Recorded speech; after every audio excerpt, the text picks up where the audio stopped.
El 15 de diciembre del 2017, Elise Stern, una agente inmobiliaria experimentada y amiga de la familia Sherman, le mostraría su casa a una pareja de posibles compradores y al representante que los acompañaba. A pesar de que los Sherman no habían contestado ninguna de sus llamadas más recientes, Elise decidió hacer la visita guiada de todos modos.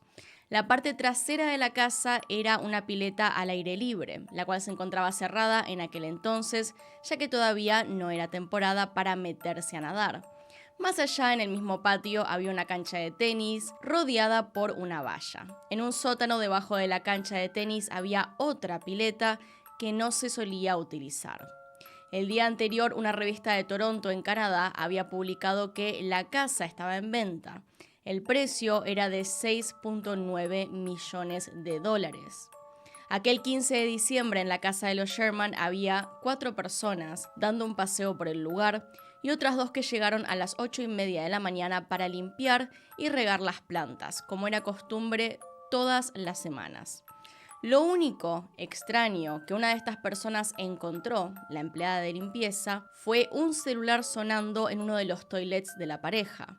Aparte de eso, el día siguió para todos por un rato más como si fuera normal.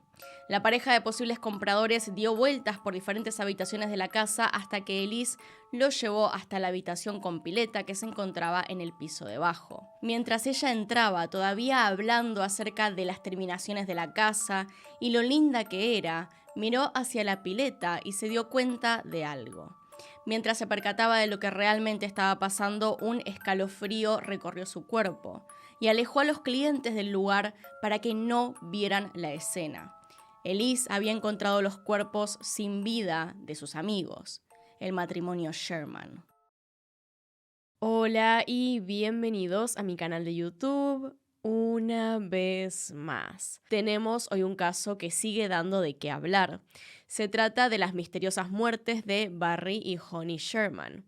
Este matrimonio conformaba parte de las 15 personas más ricas y poderosas de todo Canadá, con una fortuna valuada en billones de dólares. Aún al día de la fecha, el asesinato de estas 2 personas se sigue investigando y hay rumores de todo tipo acerca de quién fue el culpable y por qué lo hizo. Ahí arriba, en la que está en pantalla, pueden ver el resto de mis casos. Acá abajo tienen mis redes sociales por si quieren seguirme en alguna de ellas. Y sin nada más que decir, comencemos.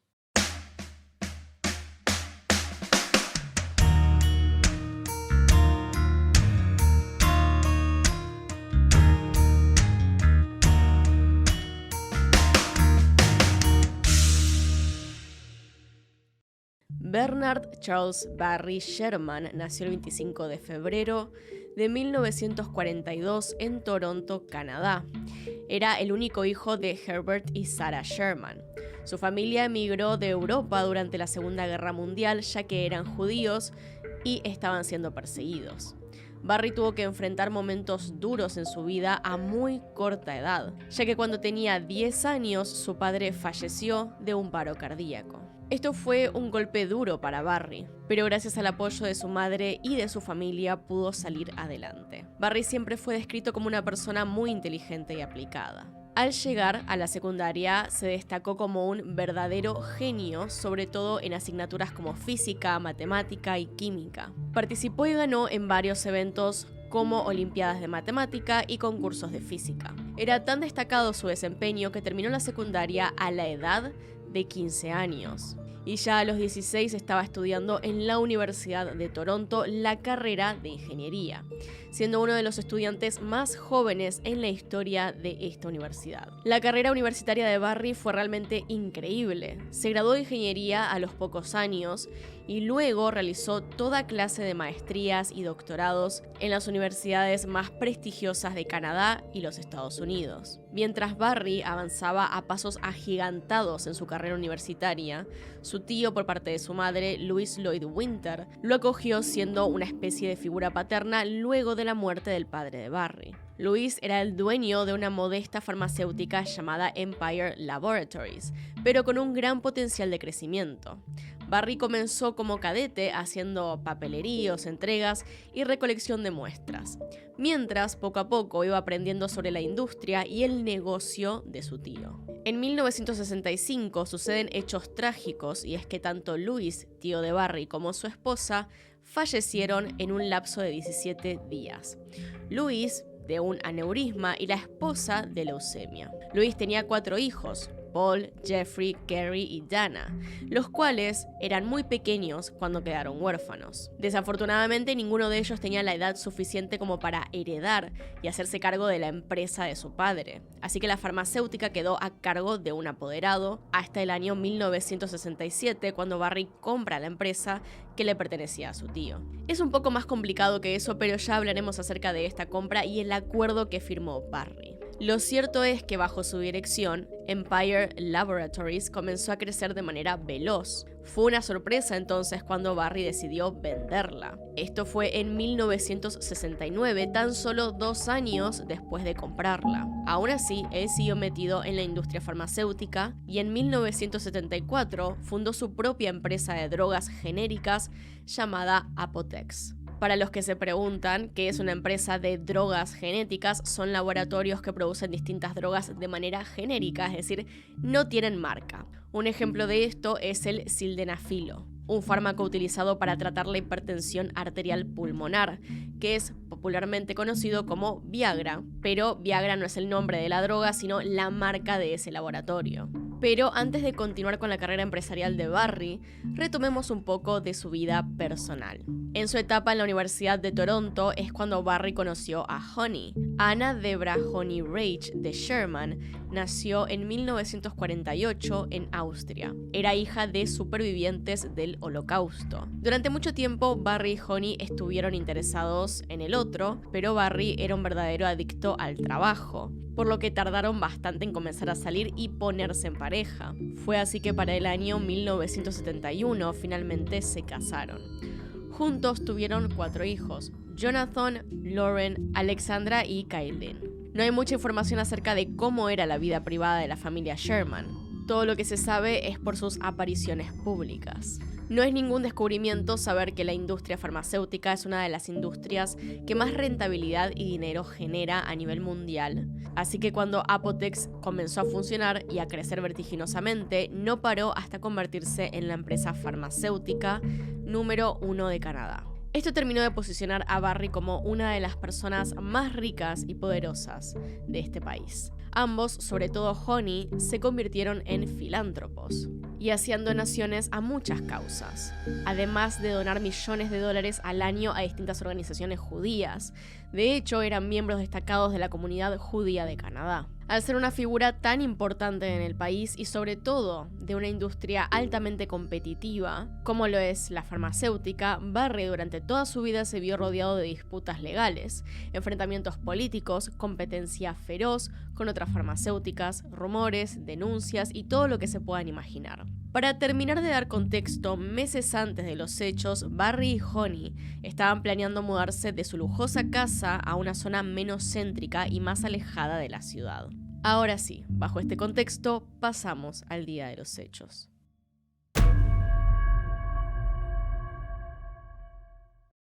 La última vez que se vio con vida a Barry y Honey fue el 13 de diciembre de 2017.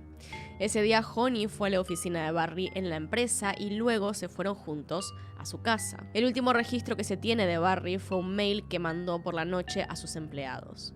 Al día siguiente no se los vio a ninguno de los dos. Barry no se presentó a trabajar, cosa que era extremadamente rara en él, ya que prácticamente vivía en la oficina. Y Honey tampoco se presentó a sus obligaciones de beneficencia.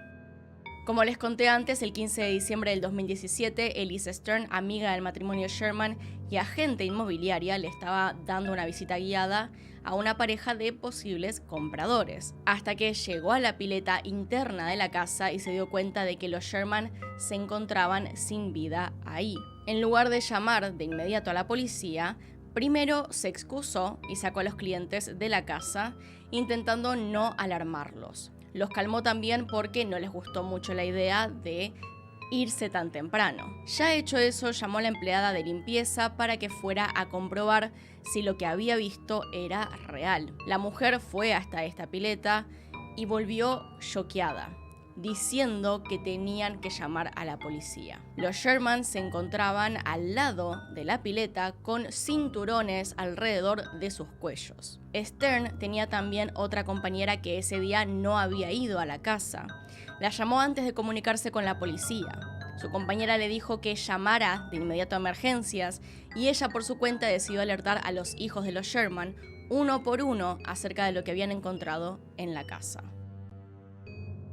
Inmediatamente cercaron la escena del crimen para evitar más contaminaciones y comenzaron a recolectar toda la evidencia posible.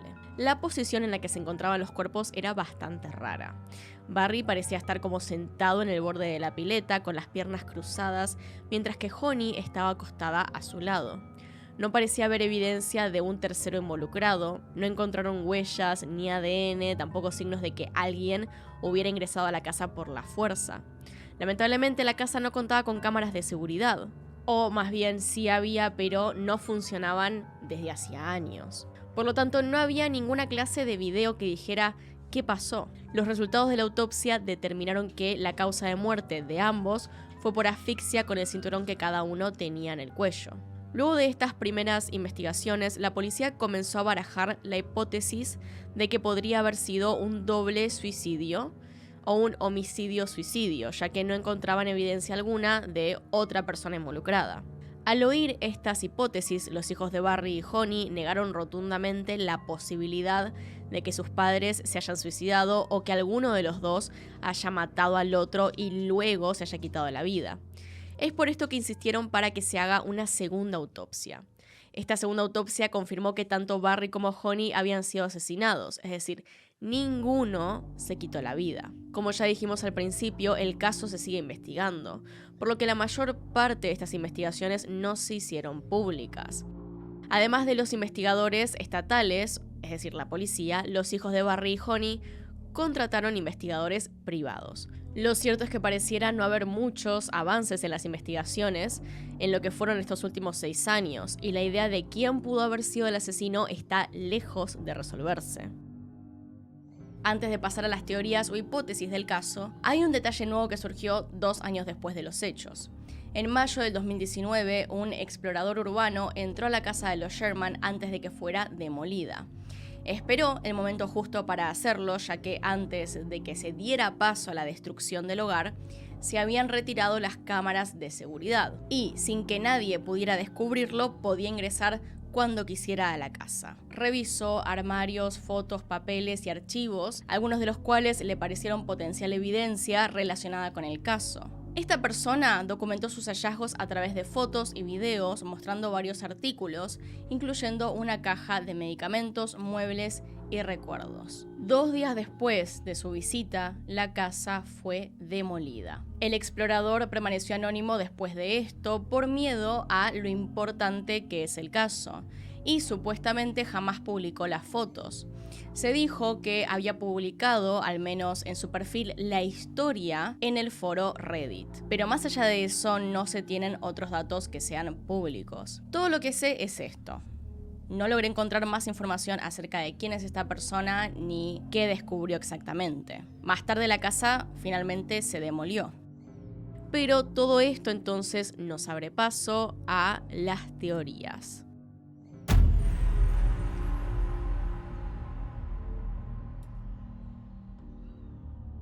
En un principio estas se dividen en 2. Una es que ambos fueron asesinados y luego está la teoría del homicidio-suicidio. Más específicamente que Barry asesinó a su esposa y luego se quitó la vida.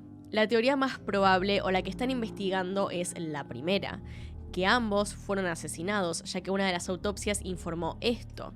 Pero la cantidad de posibilidades que abre esta teoría es infinita. Al ser una figura tan poderosa y reconocida, Barry podía tener enemigos o gente interesada en acabar con su vida por todos lados, desde ex empleados hasta competidores dentro de la industria farmacéutica. Literalmente hay cientos de personas que se hubieran beneficiado de la muerte de Barry. Por cómo sucedieron los hechos, se tiene la hipótesis de que el asesino puede que sea igual más de una persona, era conocido de Barry y Honey, ya que no había signos de que hayan forzado la entrada a la casa. También recordemos que había cámaras en el lugar. El tema es que no funcionaban, y eso es algo que una persona que los conoce y que ha entrado ahí sabría. Es entonces donde entra la posibilidad de que el asesino sea familiar de Barry o de Honey. Y es así que tenemos que hablar de los primos de Barry. Haciendo un poco de memoria, recuerden que en un momento el tío de Barry, quien le había dado trabajo en su empresa, junto con su esposa, fallecieron. Y un tiempo después, Barry terminó comprando la empresa. Bueno, resulta que en el contrato que firmó Barry para comprarla, estipulaba que a cada uno de los hijos de Louis le correspondía un 5% de esta empresa. Recordando que Louis tenía 4 hijos, esto quería decir que un 20% le correspondería a ellos, pero tenían que darse varios requisitos para esto.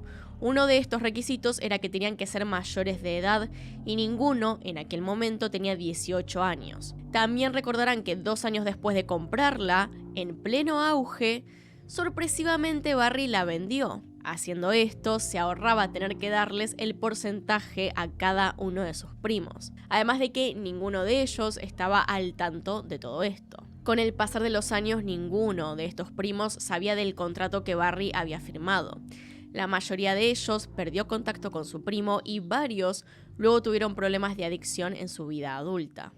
Hay un documental donde el protagonista es Kerry Winter, hijo de Louis y primo de Barry, donde cuenta en primera persona y a detalle todo esto. Para hacer un paneo general de la historia, Kerry cuenta que luego de la venta de la empresa, Barry perdió contacto con todos sus primos. Luego, de más adulto, Kerry tuvo problemas de adicción con las drogas, también una de sus hermanas. Después de muchos años de no tener contacto con Barry, de un día para el otro, este reapareció en sus vidas.